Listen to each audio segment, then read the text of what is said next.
Bonjour à tous. Pour moi, c'est un jour qui me tient beaucoup à cœur et je suis très ému, pour tout vous dire, par ce panel.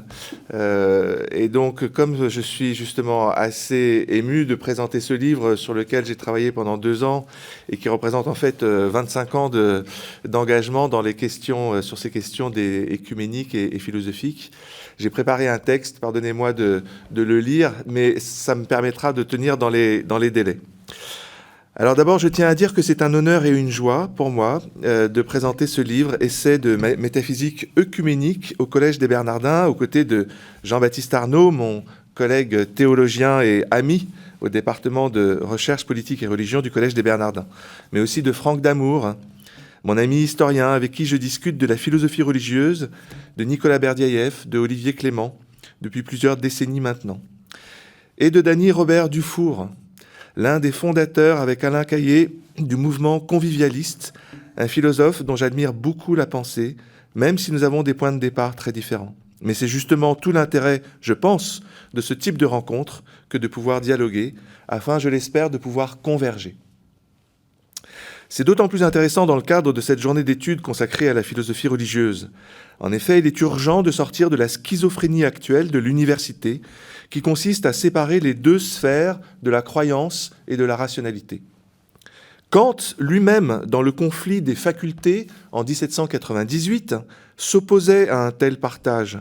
Lui, le philosophe de la raison pure, expliquait à la fin de sa vie qu'il était aussi un croyant luthérien qui aimerait bien pouvoir discuter avec les théologiens. Et je suis frappé par ce livre où il y a à la fois une discussion philosophique sur le rapport entre philosophie et théologie, mais aussi œcuménique sur le rapport des différents courants du piétisme et la quête d'une Église universelle, comme il le dit. Le malheur fut qu'à son époque, la rationalité théologique était entièrement dépendante du pouvoir politique. Aujourd'hui, nous n'en sommes plus là. Au contraire, on voit combien la rationalité théologique et la rationalité philosophique ont des choses à se dire, au même titre que la foi catholique a compris qu'elle pouvait s'enrichir au contact de la foi protestante et orthodoxe. D'où l'intérêt pour moi de penser aujourd'hui les bases d'une métaphysique œcuménique. Alors, il n'est pas facile de résumer en quelques mots ce qu'est la métaphysique œcuménique. C'est la raison pour laquelle cette trilogie en un seul volume, qui présente les principes, l'histoire et les pratiques de la science écuménique, fait plus de 800 pages. Mais si j'essayais malgré tout de résumer cette pensée en un quart d'heure, je dirais principalement 3 choses. Premièrement, l'œcuménisme n'est pas ce que l'on croit généralement. Il ne concerne pas uniquement le mouvement de rapprochement des églises et ne se limite pas à la connaissance de leur division et de leur réconciliation. La métaphysique œcuménique est une vision du monde globale qui cherche à comprendre tout le réel et à y participer. Le tout le réel, c'est justement ça, l'oïkouméné. C'est pourquoi elle invite d'abord à une réforme de l'ecclésiologie moderne.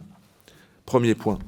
On réduit cette vision du monde au mouvement d'unité entre les confessions chrétiennes, depuis grosso modo la conférence d'Édimbourg en 1910, l'appel du patriarche de Constantinople en 1920, le Concile Vatican II en 1964. Dans tous les cas, le mouvement œcuménique consistait à penser l'unité dans la diversité des institutions ecclésiales. C'était un mouvement interconfessionnel qui ne se satisfaisait pas des barrières factices imposées par le pouvoir politique depuis le XVIIe siècle et qui gênaient tellement Kant, cuius regio, eius religio, tel prince, telle religion. Mais en réalité, la conscience œcuménique de l'humanité est plus ancienne que la conscience œcuménique des églises chrétiennes. Hérodote parlait déjà au 5e siècle avant Jésus-Christ de l'oïkouméné comme de la terre habitée, un sens qu'on retrouve aujourd'hui chez les écologistes. La chokma juive s'adressait à tous les fils d'Adam, et l'historien gréco-romain Polybe comprenait quant à lui l'oïkouméné de façon politique, comme un espace de civilisation. Les chrétiens ont changé la donne en imaginant que cet espace de civilisation était encore à venir, puisque l'auteur de l'Épître aux Hébreux annonçait l'oïkouméné qui vient, c'est-à-dire le royaume de Dieu sur la terre. Le 5e sens de l'œcuménisme, qu'avait bien compris Wissertruft, le premier secrétaire général du Conseil œcuménique des Églises, c'est celui d'un niveau d'universalité tel que dans la foi-raison, le discours de la raison est en mesure de s'accorder avec celui de la croyance. À force de dialoguer depuis plus d'un siècle, les chrétiens ont compris que ce qui les unissait était plus important que ce qui les divise, ce qui leur permet d'aller en toute confiance dialoguer avec toutes les traditions religieuses et convictionnelles. Mais surtout, leur foi-raison retrouvée, malgré des divergences conceptuelles ou des blessures historiques, a eu un impact direct sur leur épistémologie, sur leur vision du monde, par exemple sur leur représentation du réel en physique quantique ou sur les voies pour construire la paix en Irlande du Nord. La foi n'est pas quelque chose d'opposé à la raison. Pour la tradition chrétienne, elle est, je cite l'Épître aux Hébreux, la garantie des biens que l'on espère, la preuve des réalités que l'on ne voit pas. Cette redécouverte de la foi, comme l'association possible de la croyance et de la raison, a bien entendu des conséquences déterminantes pour l'histoire de l'ecclésiologie, mais aussi pour l'histoire de la philosophie. Alors, pour l'histoire de l'ecclésiologie, les églises doivent comprendre, aujourd'hui, d'un côté, qu'elles sont elles-mêmes traversées de courants contradictoires qui remettent en cause leur cohésion, comme on peut le constater au sein des églises orthodoxes aujourd'hui, du fait de représentations différentes de ce qu'est l'Église, arche du salut, corps du Christ, maison du Père, temple de l'Esprit Saint. Mais elles doivent aussi redécouvrir d'un autre côté le caractère mystique de l'Église comme épouse de l'agneau, pouvant s'unir à Dieu dans l'histoire, comme le montre le livre de l'Apocalypse. Les églises ne se comprennent plus dans cette logique œcuménique comme le peuple de Dieu marchant dans l'histoire comme dans un couloir vide. Elles accèdent à un nouveau niveau de conscience. Elles deviennent capables d'associer le pôle de la liturgie au pôle du témoignage, le pôle du service au pôle de la communion. Les églises ne sont plus alors dans un jeu compétitif de captation des âmes. Elles œuvrent ensemble à la transfiguration du monde. Elles deviennent un hôpital de campagne ambulant, comme dit le pape François. Elles se souviennent, dans cette nouvelle conception eschatologique de l'Église, comme divino-humanité en marche, que leur tâche est de faire advenir le royaume de Dieu sur la terre. Elles cessent, dès lors, d'être obnubilées par l'obligation de rendre visible leur unité, car dans cette nouvelle vision eschatologique de l'Église, on ne dit plus que le royaume est ici ou que le royaume est là. Le royaume, en effet, ne s'impose pas à la vue. Il est une réalité spirituelle. Le Christ dit à ses disciples « Le royaume de Dieu est au milieu de vous ». L'ecclésiologie moderne, fondamentalement institutionnelle et coupée du pouvoir politique, devient alors non seulement une réalité incarnée, mais aussi une réalité relationnelle, dont parlait tout à l'heure le père Capelle-Dumont, en dialogue avec toutes les autorités du siècle. Il faut donc croire pour voir, et non pas l'inverse. Ce qui est, à mon avis, le péché du mouvement œcuménique aujourd'hui. Jean-Luc Marion a écrit de très belles pages à ce sujet dans sa théorie du phénomène saturé. C'est important de comprendre cette approche spécifiquement spirituelle ou phénoménologique de la visibilité qui diffère de la logique scientiste du visible. Parce que dans cette logique œcuménique, métaconfessionnelle, métaconceptuelle, les églises pourront se donner des signes visibles d'amitié et de communion, comme aujourd'hui à Chypre ou en Grèce, entre le pape François et les églises orthodoxes, sans nécessairement imposer ces gestes comme des réalités universelles, homogènes, obligeantes, comme c'est dans le cas du scientisme. La métaphysique œcuménique a donc comme avantage de sortir les églises de l'actuel hiver œcuménique. De fait, depuis 20 ans, peu de progrès ont été faits en matière de rapprochement interinstitutionnel. À l'inverse, on observe que ces églises, qui se comprennent comme des confessions universelles, sont de plus en plus fragilisées par une quantité de processus, à commencer par les processus de sécularisation et de globalisation.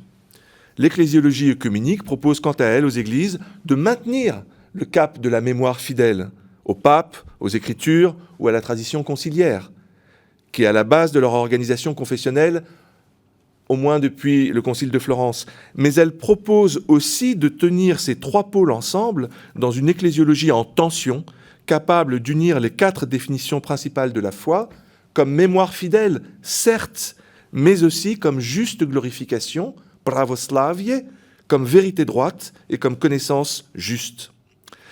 J'en viens maintenant à mon deuxième point.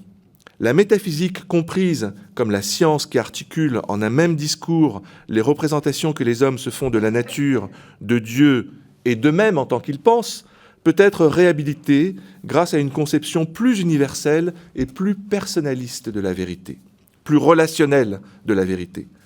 On sait que depuis Heidegger, la métaphysique moderne est devenue persona non grata en raison de la métaphysique ontothéologique moderne qui a arraisonné notre représentation de Dieu à notre compréhension de l'être et vice-versa. Même des philosophes chrétiens comme Jean-Luc Marion refusent de penser Dieu avec l'être. Ils n'osent pas non plus admettre qu'ils cherchent à penser le réel en unissant leurs convictions les plus intimes avec leur travail de réduction du réel aux phénomènes conceptualisables. Mais les penseurs religieux russes du XXe siècle, comme Nicolas Berdyaev, Serge Bulgakov ou Léon Chestov, ont été parmi les premiers à comprendre qu'il était possible de comprendre l'universel comme une réalité à la fois symbolique et personnelle. Il dépassait de la sorte la fameuse querelle des universaux qui obligeait de concevoir l'universel sous le mode du général et donc du conceptuel ou du nominal.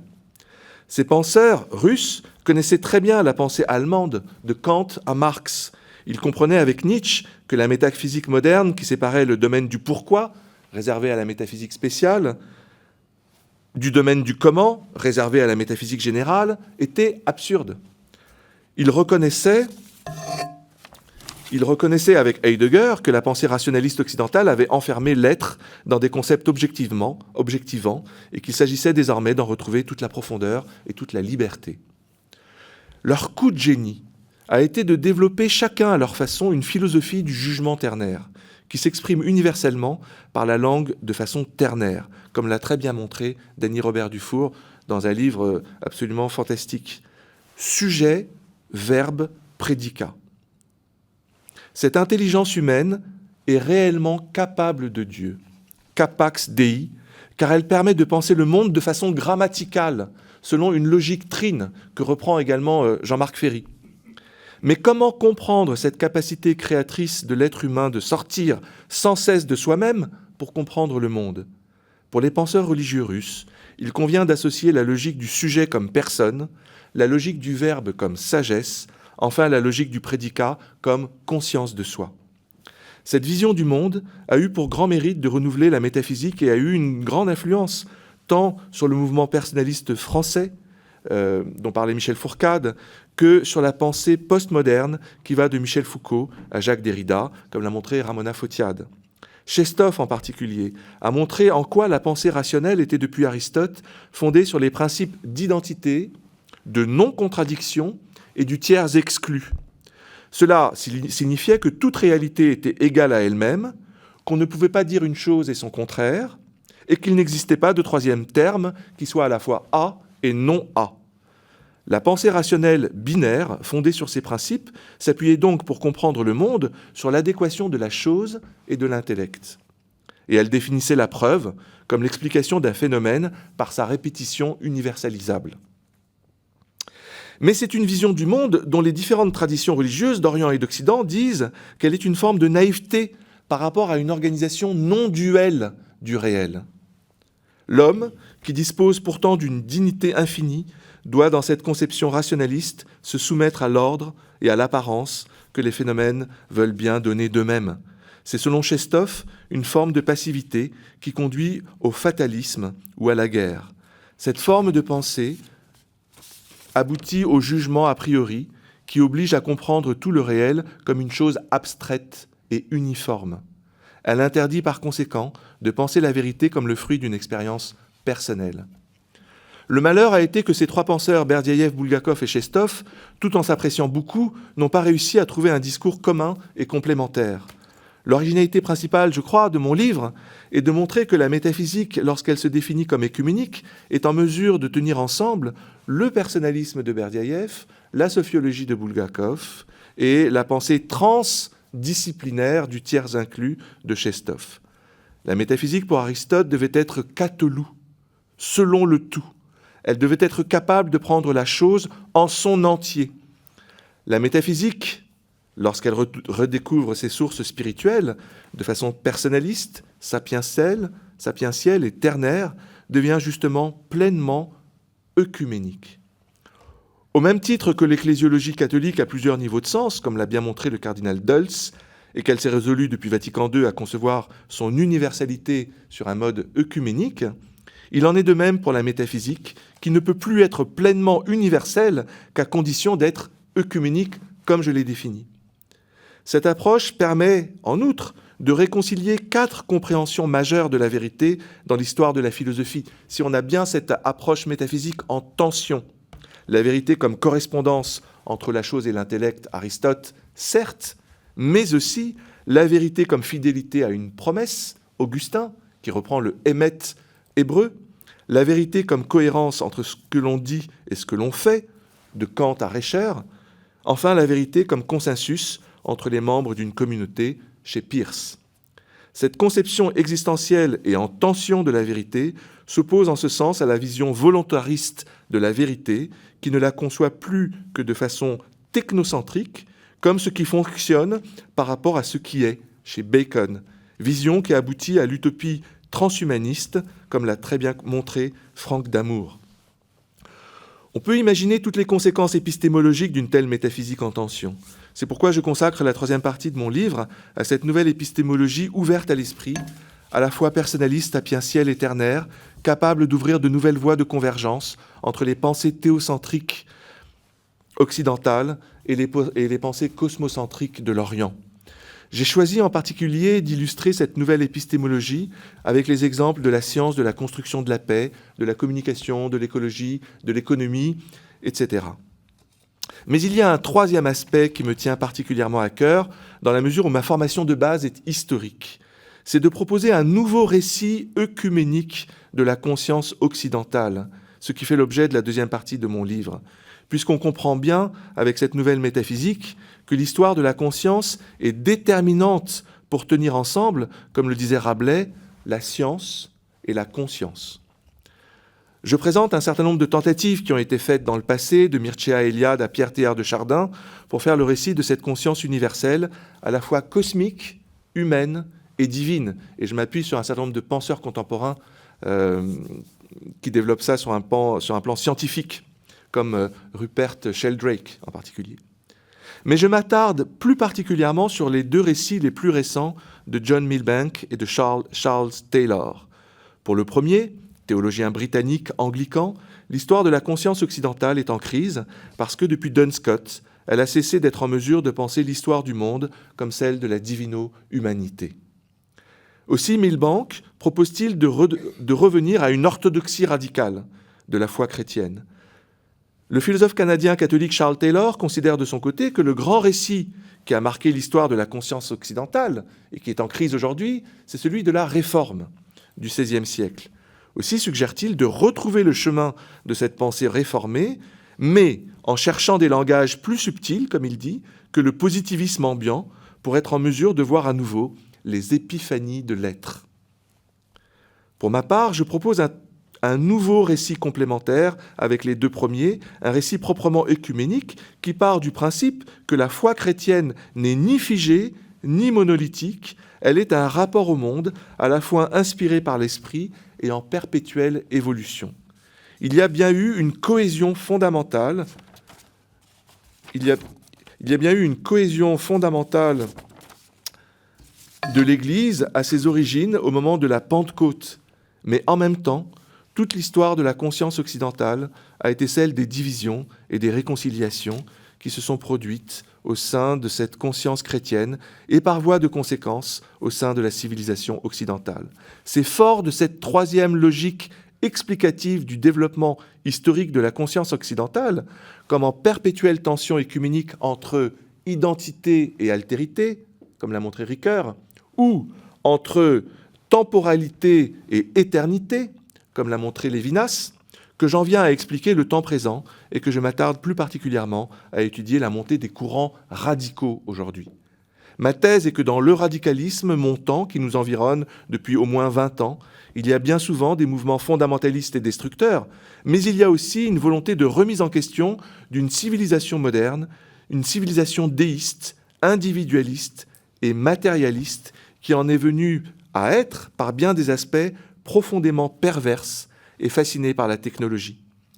Il me semble, pour conclure, que l'humanité globale ne parviendra à réussir sa transition spirituelle vers plus de justice, plus de paix, plus de respect de la création, mais aussi plus d'épanouissement, qu'à condition de prendre conscience de cette étape nouvelle à laquelle la civilisation planétaire parvient aujourd'hui, celle du choix à faire pour chacun d'entre nous entre la civilisation du chaos et la civilisation de l'esprit.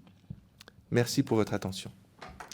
Grand merci d'abord pour m'inviter ici, dans la mesure où, comme vous l'avez dit, nous ne venons pas des mêmes origines, des mêmes lieux, et néanmoins nous nous retrouvons ici. Et j'en suis fort ravi parce que je pense effectivement que dans le monde rempli de périls dans lequel nous vivons, la recherche d'une métaphysique œcuménique permettrait aux hommes de retrouver quelques principes pour essayer peut-être de vivre ensemble plutôt que de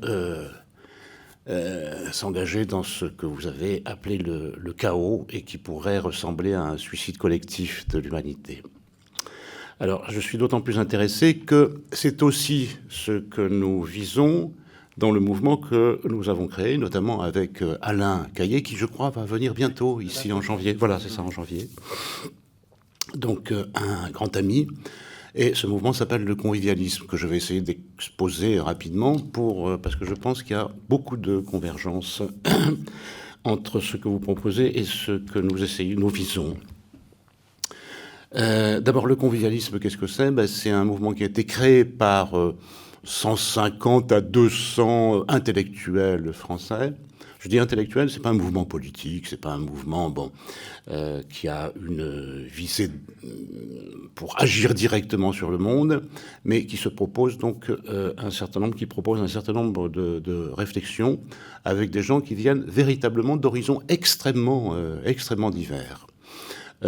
Tant du point de vue philosophique que du point de vue religieux, que du point de vue politique. Donc nous sommes, nous aussi, dans une forme d'œcuménisme.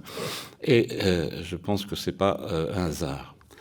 Alors le convivialisme se propose comme une philosophie politique ou un renouveau de la philosophie politique, mais aussi comme une éthique qui s'inspire d'un certain nombre de principes. Vous savez que quand le monde s'engage vers un destin qui pourrait être tout à fait chaotique, c'est là qu'il est temps de réfléchir à refonder un certain nombre de principes. C'est arrivé au moment de la Seconde Guerre mondiale, quand un certain nombre de penseurs se sont retrouvés pour essayer de refonder le monde sur ce qui lui avait manqué le plus pendant cette terrifiante guerre, qui avait vu une partie de l'humanité exterminer une autre partie de l'humanité, le principe de dignité, d'égale dignité des individus.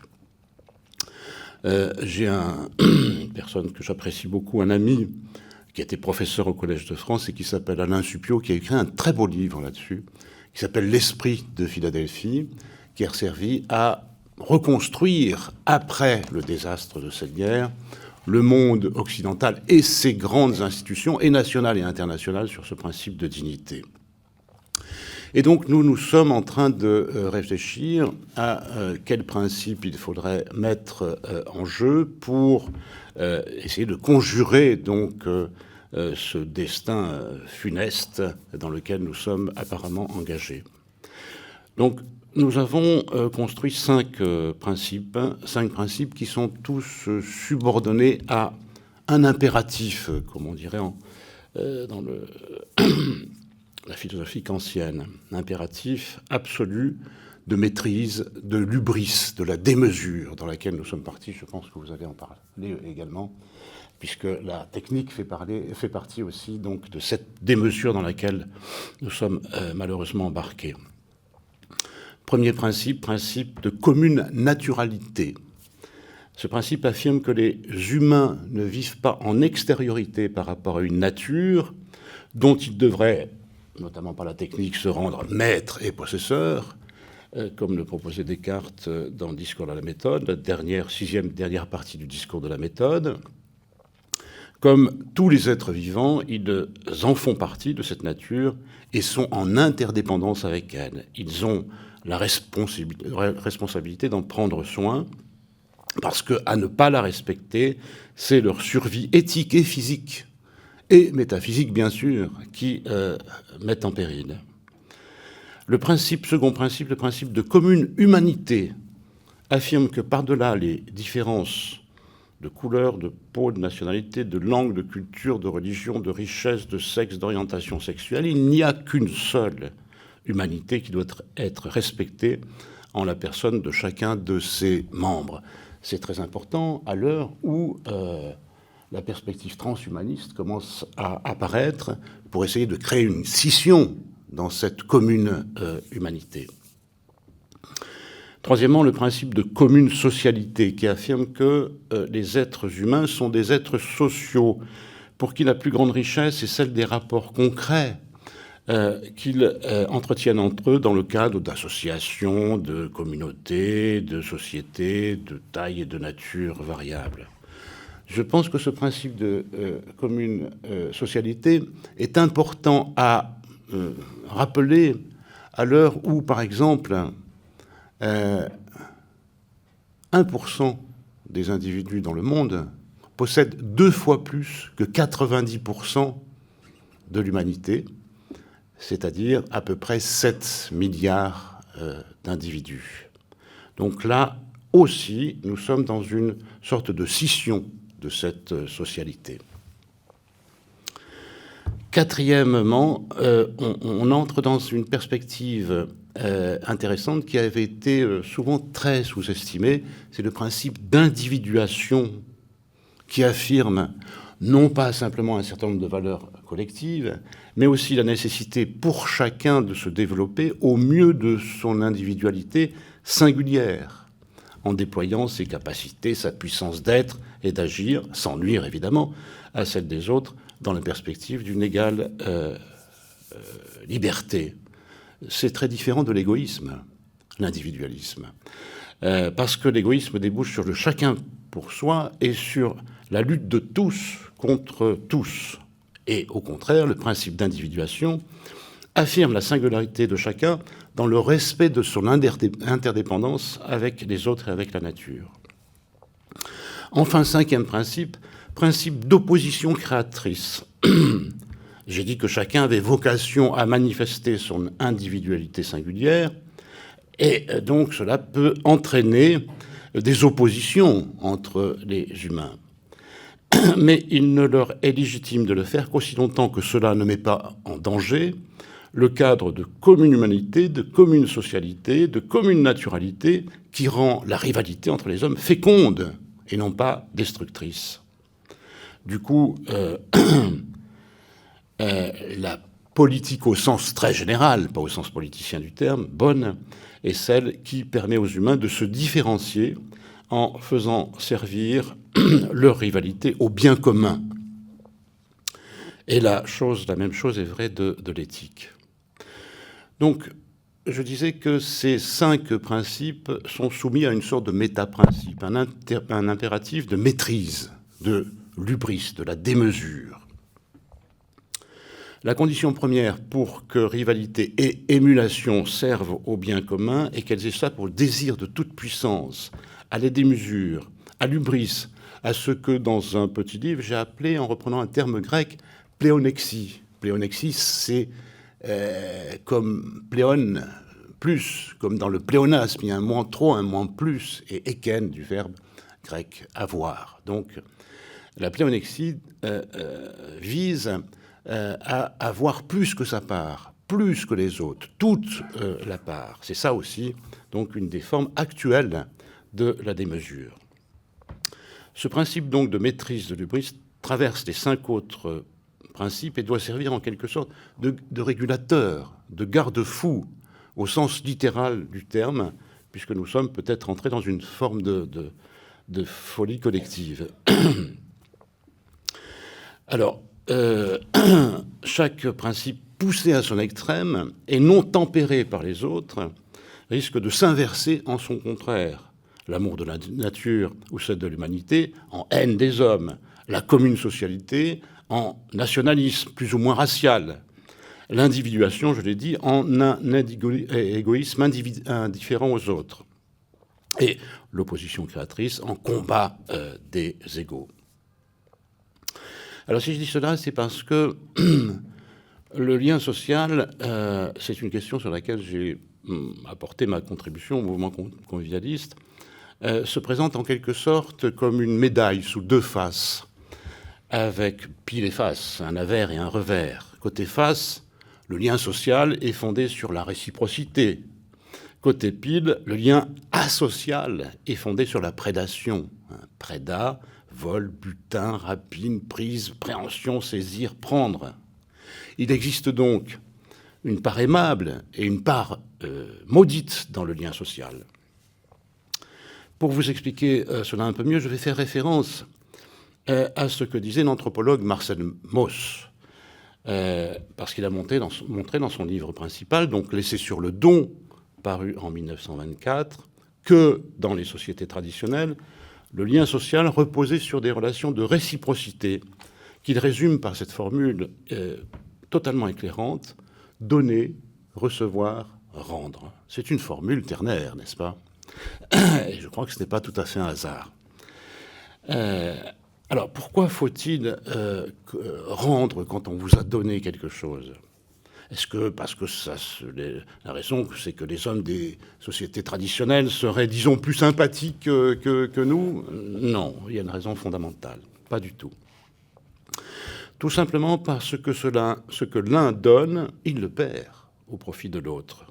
Du coup, cet autre se trouve obligé de rendre, puisque c'est la seule voie pour empêcher la vengeance de celui qui a donné et perdu, et donc pour empêcher une forme de lien social terrifiante que l'on connaît bien, qui se manifeste par exemple par des cycles vindicatoires dans les vendettas, que tout le pourtour méditerranéen a connu. Il faut donc que celui qui a gagné quelque chose rende au perdant un équivalent lors d'un échange ultérieur. Donc c'est ça le principe du donner, recevoir, rendre, cycle fondateur de l'échange symbolique. Cet échange symbolique, et c'est là où on trouve une dimension de la ternarité extrêmement intéressante, du tiers donc, c'est que cet échange était riche puisqu'il mêlait un ensemble de dimensions identitaires, affectives, relationnelles, communautaires, sociales, tribales, claniques, hiérarchiques, symboliques, etc., et ne se réduisait nullement, comme aujourd'hui, à la valeur économique des objets donnés et rendus. Il participait donc de ce que Mauss appelait un fait social total et mettait en jeu tout un esprit que donc Mauss, reprenant l'usage maori en Polynésie, appelait le ho. Le ho que personne ne peut garder par devers lui, qui doit donc circuler,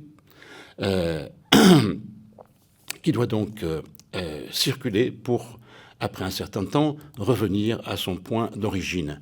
On est là donc dans quelque chose qui dépasse les hommes. C'est pour ça qu'il y a une dimension ternaire importante. Parce que dans l'échange symbolique, les individus échangent quelque chose d'eux-mêmes qui dépasse largement leur personne et leurs intérêts immédiats. Je pense qu'on ne saisit bien Marcel Mauss que si on comprend que cet échange symbolique s'oppose à ce qu'on appelle parfois un échange diabolique.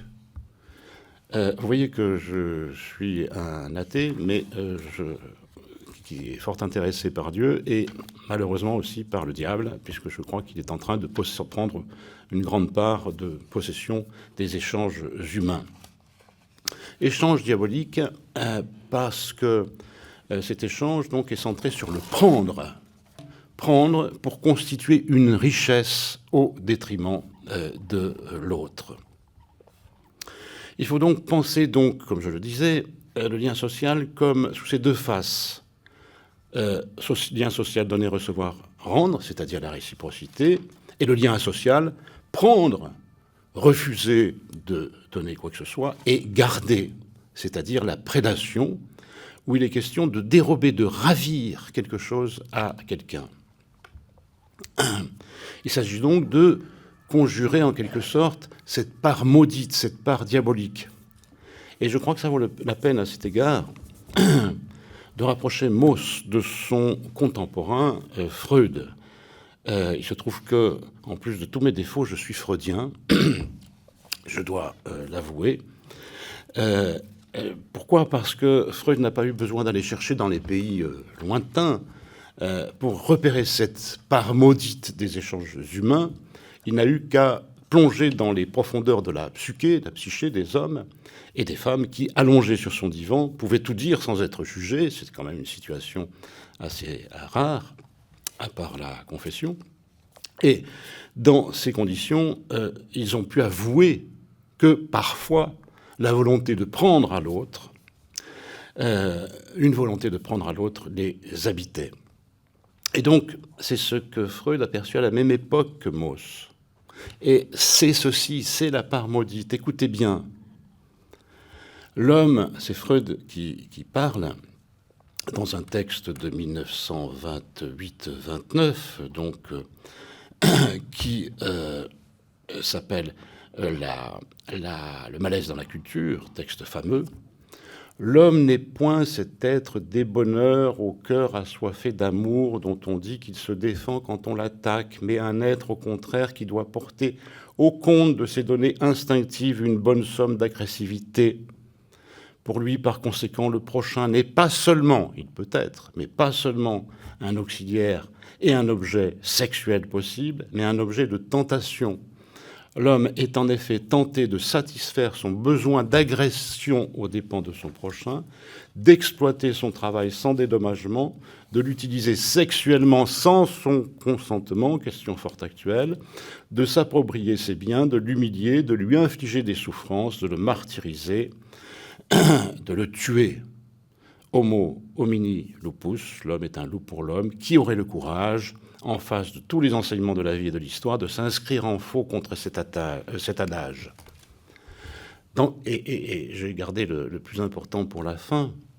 Dans certaines circonstances, continue Freud, quand par exemple les forces morales qui s'opposaient à ces manifestations et jusque-là les inhibaient,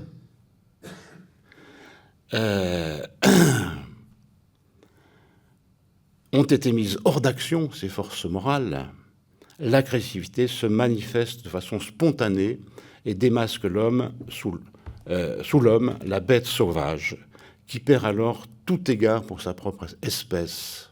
Vous voyez donc l'importance de considérer la question des forces morales qui peut inhiber, qui dépasse certaines pulsions humaines et qui peut inhiber ces pulsions, dans lesquelles, bien sûr, il peut se reconnaître ensuite pour avoir surmonté donc ces pulsions.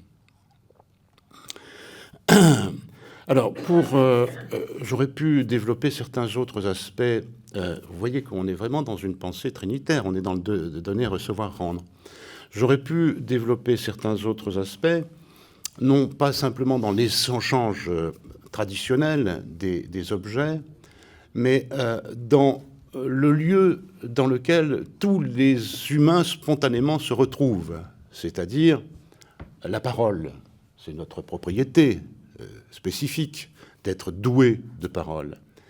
J'ai écrit il y a maintenant 30 ans un livre qui s'appelle « Les mystères de la Trinité ». Vous voyez que pour un athée, c'est quand même pas mal.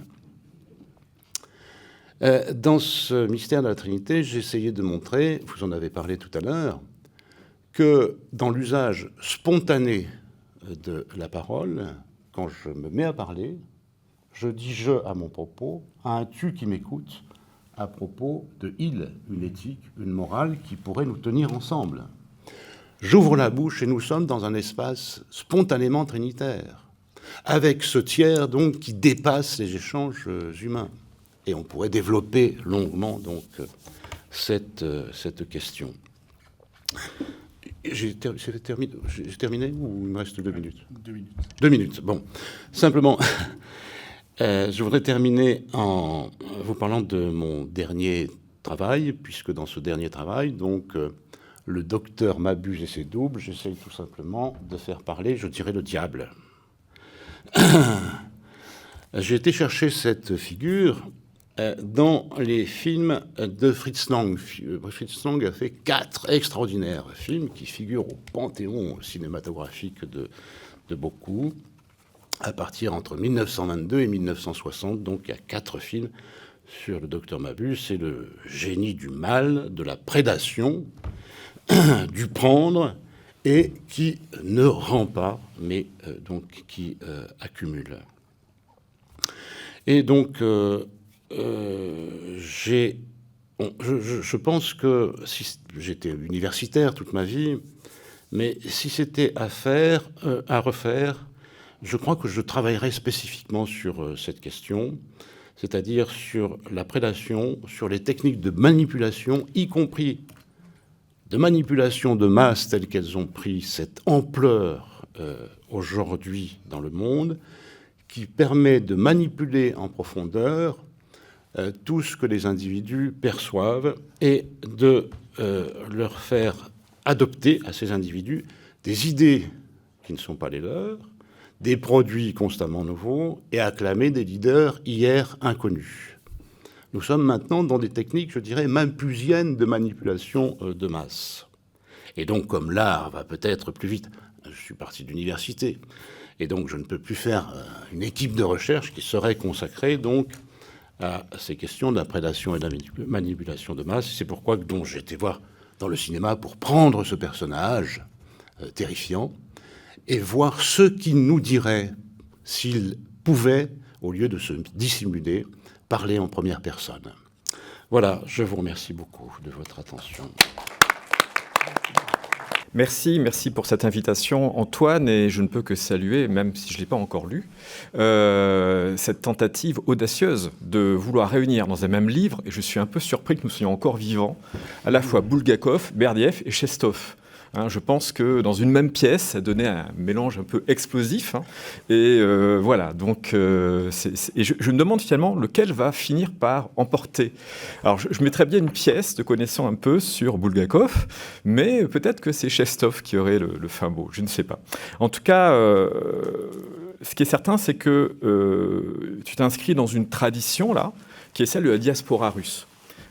Par des liens évidents, intellectuels, spirituels, personnels aussi, et qui est un héritage fécond. Tout à l'heure, on a entendu le rôle que cette diaspora russe a pu jouer dans l'histoire intellectuelle en France. Michel Fourcade nous a donné un aperçu, et il me semble qu'il y a encore matière à y puiser, à utiliser ça comme source ou ressource, je ne sais pas, notamment parce qu'elle a été porteuse justement de cette idée d'une philosophie religieuse.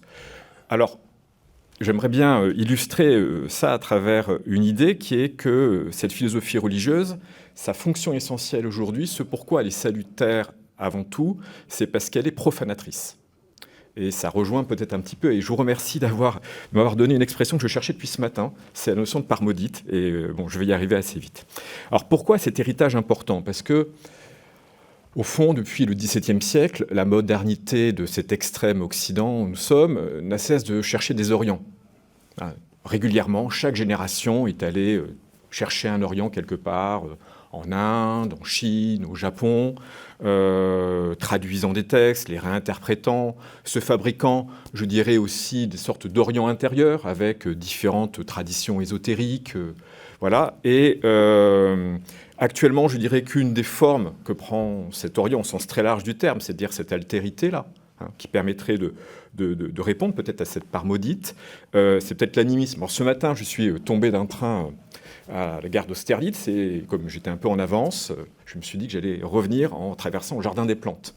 Je ne sais pas si vous avez eu l'occasion d'y aller ces derniers temps, mais il y a une exposition dans le jardin assez fascinante, où vous passez comme ça entre différentes sculptures représentant des animaux de l'époque cambrienne ou pré-cambrienne. Ils sont des espèces d'immenses sculptures gigantesques, avec des couleurs absolument superbes. Alors avec la bruine de ce matin, j'avais l'impression d'être dans un film un petit peu de Miyazaki peut-être, pour ceux qui connaissent. Voilà. Et donc on remonte cela, et à la fin on retrouve la vieille statue de Buffon. Buffon trônant sur son siège là, de savoir, et juste dessous, on passe devant, il ne fait pas forcément attention, un lion dominé, écrasé. Et voilà, je crois qu'il y a là, dans cette exaltation par cet artiste, c'est assez beau, cette idée que peut-être que pour sortir de la crise dans laquelle nous sommes, cette modernité doit être capable d'aller chercher un Orient. Alors là, je pense que c'est plutôt du côté de l'animisme, peut-être du totémisme, je ne sais pas. Et en tout cas, voilà, régulièrement, les Orients viennent, et parmi ces Orients, il y a celui dans la tradition dans laquelle tu te situes, qui est celui de l'Orient russe, de l'Orient occident, de la diaspora chrétienne. Alors pourquoi est-ce que l'Occident, comme ça, a-t-il besoin d'aller chercher ces Orients? Sans doute parce qu'il y a une part maudite, quelque chose de tabou. La modernité, c'est auto-amputer, cette modernité occidentale, de toute une dimension spirituelle, métaphysique. Alors, je ne suis pas du tout philosophe, donc pour moi, tous ces termes, parfois, sont un petit peu, se mélangent, vous me pardonnerez. Et vous savez, quand on chasse quelque chose par une porte, cette chose, elle revient par toutes les fenêtres, elle suinte constamment à travers les parois de la maison. Et je crois qu'il y a effectivement là toutes sortes de dimensions qui reviennent, mais sous une forme peut-être plus diabolique, c'est-à-dire sous la forme d'une forme de sacralité. Ce sont les idées folles dont parlait Chesterton, dans le champ du politique, mais aussi dans le champ de la technique aujourd'hui, où on voit cette sacralité revenir comme cela, parce qu'on ne peut pas la penser, parce qu'on ne peut pas la nommer, sauf à revenir à des sources. Et effectivement, comme ça a été dit tout à l'heure, régulièrement, on revient aux sources chrétiennes, peut-être pour essayer de penser cela. Et il y a un cercle idolâtrique dans lequel se trouve prisonnier régulièrement cette modernité, un cercle idolâtrique qui doit être brisé. Et c'est là qu'intervient cette fonction, je trouve, de profanation que peut endosser une philosophie religieuse. Lorsque le pasteur et anthropologue Maurice Lénard se rencontre en Nouvelle-Calédonie, il y a une séance où ils sont en train de traduire les épîtres de Paul avec ceux qu'il a formés, et qui sont les catéchistes avec lui, et Boessou, et donc on va dire la figure centrale de cette petite équipe de traducteurs. Et Maurice Lénard l'interpelle, lui demande finalement qu'est-ce qu'on vous a apporté. Évidemment, il s'attendait à ce qu'il réponde « vous nous avez apporté l'esprit ». Ben non, Boessou répond « non, vous nous avez apporté le corps ». Vous nous avez apporté le corps. Et il est complètement décontenancé par cette question-là. Et je trouve que ça évoque bien ce boitement de la modernité occidentale, boitement qu'elle essaye de compenser en allant chercher ces Orients. Alors parmi ces Orients, il y en a un qui a été rencontré à un moment donné, c'est cet Orient chrétien, Orient-Occident, de la diaspora russe, qui a peut-être une fécondité plus forte que bien d'autres. Parce que déjà, c'est un Orient chrétien, donc ça permet de revenir à des sources que cette modernité occidentale a oubliées, ou qu'elle occulte, ou qu'elle cache. Et puis parce qu'il est lui-même pris dans ce questionnement. Toute la philosophie religieuse russe, telle qu'elle s'est constituée au temps de l'âge d'argent, elle est héritière et elle se questionne sur cette relation à la modernité, sur cette alliance ou cette impossibilité de faire une alliance entre l'Orient et l'Occident.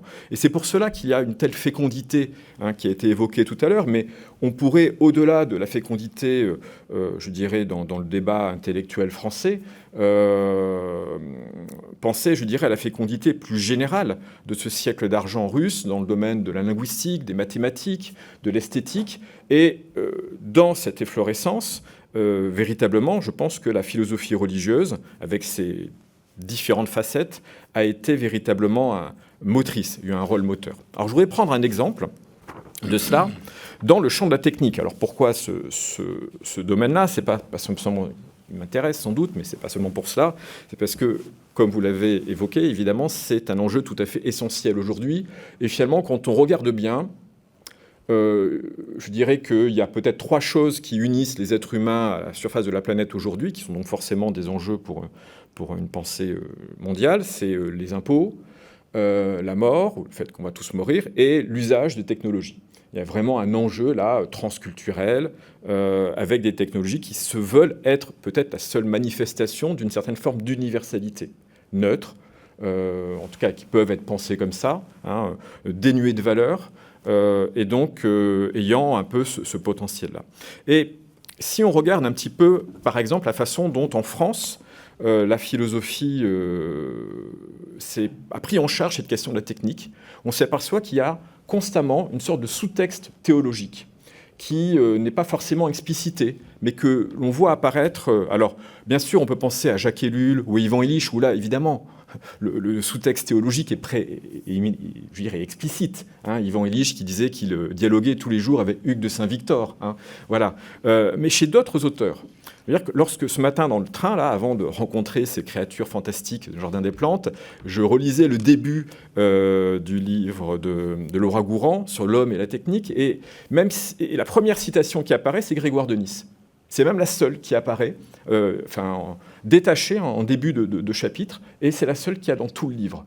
Et alors, il y a un sous-texte qui me semble évident, qui n'est pas explicite. Alors, je ne suis pas du tout spécialiste de Laura Gourand, je ne sais pas s'il y a un manuscrit caché quelque part qui nous révélerait ça, mais il me semble qu'il y a vraiment quelque chose de très fort. Mais voilà, il me semble qu'il y a là ce dont on a besoin aujourd'hui, c'est comme antidote par rapport à ce tabou que l'Occident se génère lui-même, hein, c'est d'une philosophie qui soit capable d'aller chercher dans les traditions religieuses, alors en l'occurrence le christianisme, mais peut-être faut-il voir ailleurs, je ne sais pas, la moyen de sortir de nos cercles idolâtriques, de les briser et de défaire nos idoles d'aujourd'hui, de les profaner. Merci.